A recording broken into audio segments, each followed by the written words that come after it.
The purpose of this record is to show you how to use your imagination to achieve your every desire.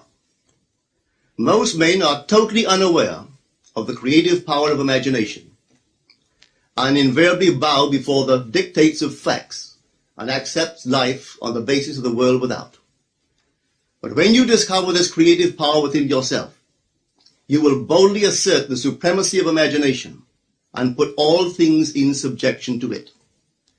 When the man speaks of God in man, he is totally unaware that this power called God in man is man's imagination. This is the creative power in man. There is nothing under heaven that is not plastic as potter's clay to the touch of the shaping spirit of imagination. Once a man said to me, "You know, Neville, I love to listen to you talk about imagination. But as I do so, I invariably touch the chair with my fingers and push my feet into the rug just to keep my sense of the reality and the profundity of things." Well, undoubtedly he is still touching the chair with his fingers and pushing his feet into the rug. But now let me tell you another one who didn't touch with her fingers and didn't push that foot of hers onto the board of the streetcar. It's the story of a young girl, just turned 17. It was Christmas Eve, and she is sad of heart. For that year, she had lost her father in an accident, and she's returning home to what seemed to be an empty house. She was untrained to do anything, so got herself a job as a waitress. This night is quite late, Christmas Eve. It's raining. The car is full of laughing boys and girls home for their Christmas vacation. And she couldn't conceal the tears. Luckily for her, as I said, it was raining. So she stuck her face into the heavens to mingle her tears with the rain. And then holding the rail of the streetcar, this is what she did. She said, "This is not rain, but this is spray from the ocean. And this is not the salt of tears that I taste, but this is the salt of the sea in the wind. And this is not San Diego. This is a ship, and I'm coming into the Bay of Samoa." And there she felt the reality of all that she had imagined. Then came the end of the journey, and all are out. 10 days later, this girl received a letter from a firm in Chicago saying that her aunt, several years before, when she sailed for Europe, deposited with them $3,000 with instructions that if she did not return to America, this money should be paid to her niece. They had just received information of the aunt's death and were now acting upon her instructions. 1 month later, this girl sailed for Samoa. As she came into the bay, it was late that night, and there was salt of the sea in the wind. It wasn't raining, but there was spray in the air, and she actually felt what she felt 1 month before, only this time she had realized her objective. Now this whole record is technique. I want to show you today how to put your wonderful imagination right into the feeling of your wish fulfilled, and let it remain there and fall asleep in that state. And I promise you from my own experience, you will realize the state in which you sleep if you could actually feel yourself right into the situation of your fulfilled desire and continue therein until you fall asleep. As you feel yourself right into it, remain in it until you give it all the tones of reality, until you give it all the sensory vividness of reality. As you do it, in that state, quietly fall into sleep. And in a way you will never know, you could never consciously devise the means that will be employed, you will find yourself moving across a series of events leading you towards the objective realization of this state. Now here is a practical technique. The first thing you do, you must know exactly what you want in this world. When you know exactly what you want, make as lifelike a representation as possible of what you would see and what you would touch and what you would do and physically moving in such a state. For example, suppose I wanted a home, but I had no money, but I still know what I want. without taking anything into consideration, I would make as lifelike a representation of the home that I would like, with all the things in it that I would want. And then, this night, as I would go to bed, I would, in a drowsy, sleepy state, the state that borders upon sleep, I would imagine that I am actually in such a house, that were I to step off the bed, I would step upon the floor of that house. Were I to leave this room, I would enter the room that is adjacent to my imagined room in that house. And while I am touching the furniture and feeling it to be solidly real, and while I am moving from one room to the other in my imaginary house, I would go sound asleep in that state. And I know that in a way I could not consciously devise, I would realize my house. I have seen it work time and time again. If I wanted promotion in my business, I would ask myself what additional responsibilities would be mine were I to be given this great promotion. What would I do? What would I say? What would I see? How would I act? And then in my imagination, I would begin to see and touch and do and act as I would outwardly see and touch and act were I in that position. If I now desired the mate of my life, were I now in search of some wonderful girl or some wonderful man, what would I actually find myself doing that would imply that I have found my state? For instance, suppose now I was a lady. One thing I would definitely do, I would wear a wedding ring. I would take my imaginary hands and I would feel the ring that I would imagine to be there. And I would keep on feeling it until it seemed to me to be solidly real. I would give it all the sensory vividness I am capable of giving anything. And while I am feeling my imaginary ring, which implies I am married, I would sleep. This story is told us in the Song of Songs, or the Song of Solomon. It is said, "At night on my bed, I sought him whom my soul loveth. I found him whom my soul loveth, and I would not let him go, until I brought him into my mother's house, right into the chamber of her that conceived me." If I would take that beautiful poem and put it into modern English, into practical language, it would be this. While sitting in my chair, I would feel myself right into the situation of my fulfilled desire. And having felt myself into that state, I would not let it go. I would keep that mood alive, and in that mood, I would sleep. That is, taking it right into my mother's chamber, into the chamber of her that conceived me. You know, people are totally unaware of this fantastic power of the imagination. But when man begins to discover this power within him, he never plays the part that he formerly played. He doesn't turn back and become just the reflector of life. From here on in, he is the affecter of life. The secret of it is to center your imagination in the feeling of the wish fulfilled and remain therein. For in our capacity to live in the feeling of the wish fulfilled lies our capacity to live the more abundant life. Most of us are afraid to imagine ourselves as important and noble individuals, secure in our contribution to the world, just because at the very moment that we start our assumption, reason and our senses deny the truth of our assumption. We seem to be in the grip of an unconscious urge, which makes us cling desperately to the world of familiar things and resist all that threatens to tear us away from our familiar and seemingly safe moorings. But I appeal to you to try it. If you try it, you will discover this great wisdom of the ancients, for they told it to us in their own strange, wonderful, symbolical form. But unfortunately, you and I misinterpreted their stories and took it for history when they intended it as instruction to simply achieve our every objective. You see, imagination puts us inwardly in touch with a world of states.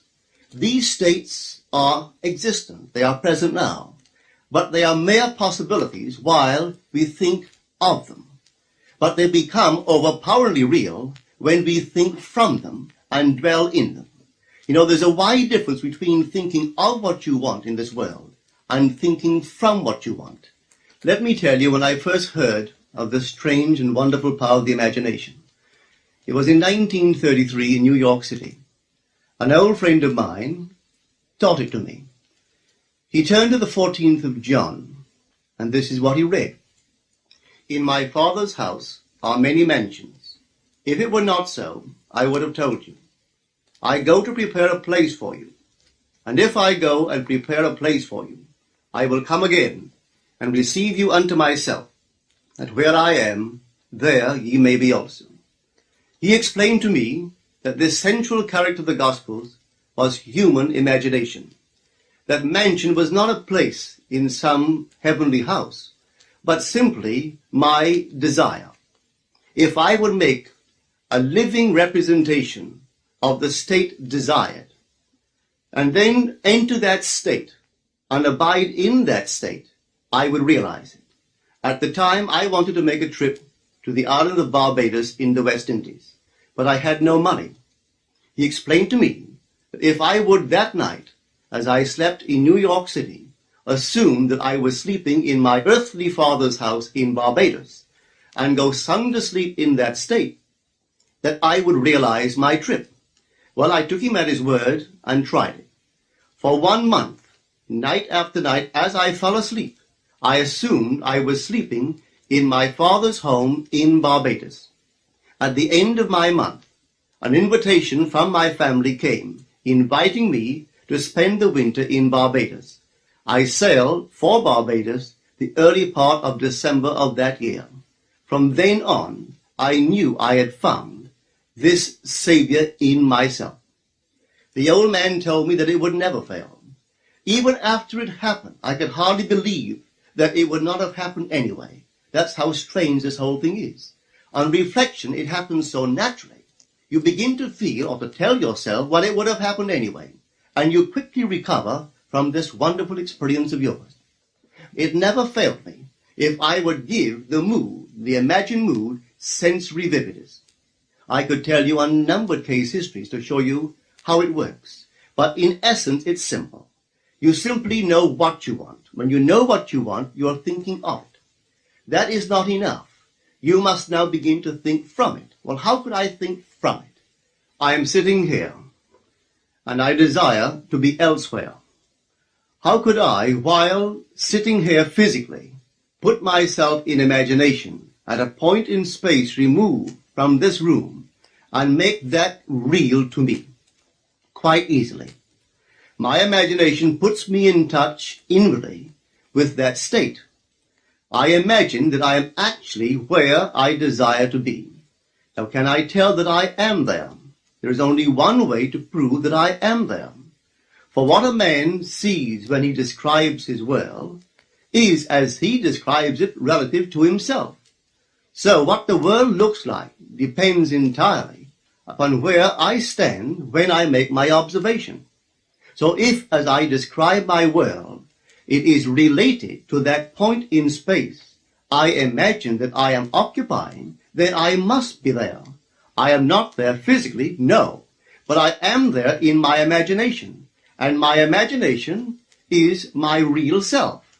And where I go in imagination and make it real, there I shall go in the flesh also. When in that state I fall asleep, it is done. I have never seen it fail. So this is the simple technique on how to use your imagination to realize your every objective. Here is a very healthy and productive exercise for the imagination. Something that you should do daily. Daily relive the day as you wish you had lived it, revising the scenes to make them conform to your ideals. For instance, suppose the day's mail brought disappointing news.